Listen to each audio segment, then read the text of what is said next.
BR9 TV Telugu news channel కు స్వాగతం. పాతపట్నం నియోజకవర్గంలో నిర్వహించిన మాటా మంతి కార్యక్రమం జనసేన శ్రేణుల్లో కొత్త ఉత్సాహాన్ని నింపింది. ఈ కార్యక్రమంలో శ్రీకాకుళం జిల్లా జనసేన పార్టీ నాయకులు సుడా చైర్మన్ కోరికాన రవికుమార్, పాతపట్నం నియోజకవర్గం జనసేన నాయకురాలు కోరికాన భవాని పాల్గొని కార్యకర్తలకు దిశానిర్దేశం చేశారు.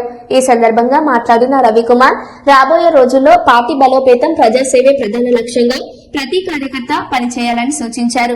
పవన్ కళ్యాణ్ గారి ఆశయాలు, జనసేన పార్టీ సిద్ధాంతాలను గడప గడపకు తీసుకువెళ్లాల్సిన బాధ్యత కార్యకర్తలదేనని స్పష్టం చేశారు. గ్రామ స్థాయి నుంచి ప్రజా సమస్యలను తెలుసుకుని వాటి పరిష్కారానికి తన వంతు కృషి చేస్తానని హామీ ఇచ్చారు. ప్రజల సమస్యల పరిష్కారమే ధ్యేయంగా ప్రతి ఒక్క కార్యకర్త ఒక సైనికుడిలా పనిచేయాలని పిలుపునిచ్చారు. ఈ కార్యక్రమం జనసేన శ్రేణుల్లో ఆత్మవిశ్వాసాన్ని పెంచుతూ పార్టీ భవిష్యత్తుపై మరింత నమ్మకాన్ని కలిగించిందని తెలియజేశారు.